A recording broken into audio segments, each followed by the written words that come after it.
Hello guys, welcome to Aspirant Talks. तो ये जो वीडियो है काफ़ी डिमांडिंग है क्योंकि बहुत लोग का डाउट है कि मैंने जो अटेम्प्ट किया एग्जाम में आरआरबी पीओ मेंस में वो सेफ है कि नहीं। मेरा जो सेक्शनल वाइज अटेम्प्ट है क्या वो इनफ है कि मैं एग्जाम क्लियर कर जाऊँ। तो इस वीडियो में मैं आपका सारा डाउट क्लियर करूँगा। मैं सेक्शनल वाइज बताऊँगा आपको कि आपका अटेम्प्ट कैसा रहा। तो वीडियो को एंड तक पूरा देखना, वीडियो ज़्यादा लंबा नहीं रहेगा, तो इसमें आपका डाउट मैं पूरा क्लियर कर दूँगा। तो लेट्स स्टार्ट दिस वीडियो। तो एक एक करके देखते हैं एक एक सब्जेक्ट में कि उसका सेफ अटेम्प्ट कितना रहेगा। तो पहले है क्वांट। क्वांट में इस बार क्वांट का जो पेपर था वो उतना टफ नहीं था, वो मॉडरेट था। पर प्रॉब्लम था कि हमारे पास था ओनली 30 मिनट।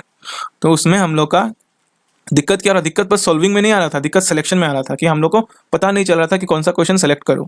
क्योंकि अगर हम लोग कोई क्वेश्चन सेलेक्ट करते हैं, अगर वो सोल्व नहीं होता है तो हम लोग का टाइम पूरा वेस्ट हो जाता है।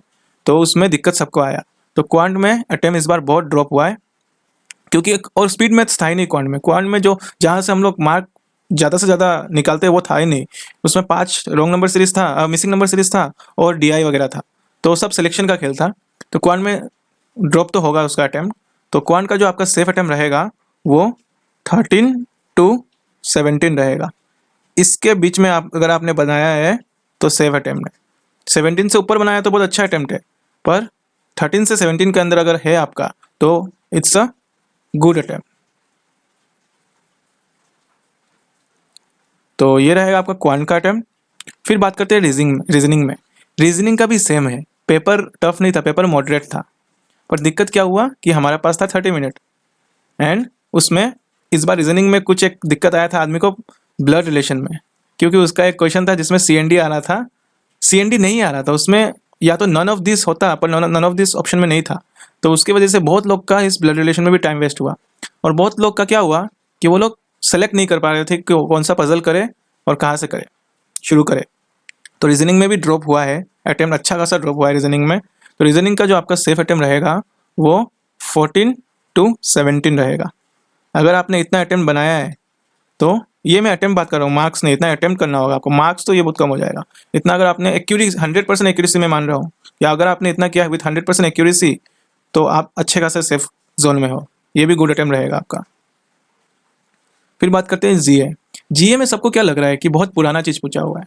तो पुराना चीज़ नहीं पूछा है, वो लोग नया चीज़ ही पूछे हैं पर स्टैटिक फॉर्म में। जैसे कि अगर कुछ इस बार हुआ है तो उसके बारे में पूछा है कि 2022 में उसका क्या हुआ था। तो इसको लोग सब बोल रहे हैं कि ये पुराना जीए आया हुआ है। पुराना नहीं है, फिर भी वो टफ है वो रिकॉल करना क्योंकि वो डीप था एंड स्टैटिक पार्ट भी काफ़ी सारा था। तो जीए में तो इस बार अच्छा खासा ड्रॉप हुआ है। तो जीए का जो आपका सेफ अटेम्प्ट रहेगा वो रहेगा 8 to 13, 8 to 12 पकड़ लो। अगर आपने इतना सही बनाया है तो आपका गुड अटेम्प्ट है। फिर बात करते हैं हम लोग कंप्यूटर। कंप्यूटर तो उतना ज़्यादा टफ नहीं था। सभी जिन लोगों से मैं बात किया हूँ सब बोल रहे हैं कि कंप्यूटर इजी था। कंप्यूटर में आराम से वो लोग 20-25 क्वेश्चन बना रहे थे। तो कंप्यूटर का मैं मान के चलता हूँ अगर आपने 20 से 25 क्वेश्चन अगर आपने बनाया है विद एक्यूरेसी तो दैट्स गुड अटेम्प्ट। कंप्यूटर का तो उतना इस बार टफ नहीं आया था। फिर बात करते हैं इंग्लिश और हिंदी में। देखो अगर आपने इन सब्जेक्ट में इतना बनाया है तो एक सब्जेक्ट से तो आपको खींचना होगा मार्क, क्योंकि हम लोग को ओवरऑल कट ऑफ भी क्लियर करना है। तो ऐसा नहीं है कि आपका सब में ही मार्क कम कम आ रहा है। आप अगर 2 सब्जेक्ट में कम ला रहे हो तो आप 3 सब्जेक्ट में थोड़ा उसको बूस्टअप करना तो आपको होगा ही। तो इंग्लिश एक ऐसा सब्जेक्ट था इस बार जिसमें मैंने तो हिंदी का पेपर देखा नहीं है, पर इंग्लिश में ऐसा था कि अच्छा खासा आप मार्क्स ला सकते थे क्योंकि इंग्लिश का पेपर उतना ज़्यादा टफ नहीं आया था। तो इंग्लिश का मैं थोड़ा ज़्यादा रख रहा हूँ इसका सेफ अटेम्प्ट क्योंकि इंग्लिश का पेपर ईजी आया था। तो अगर आप इंग्लिश में 20 to 25 किए हो विथ गुड एक्यूरेसी, एक दो तो गलत हो जाएगा सबका ही, तो आपका बहुत ज़्यादा गुड अटेम्प्ट है। मैं यहाँ पे ओवरऑल कट ऑफ उसका मैं वीडियो बना लिया है तो उसमें उसके बारे में बात नहीं करूँगा। मैं यहाँ पे बात कर रहा हूँ सेक्शनल वाइज।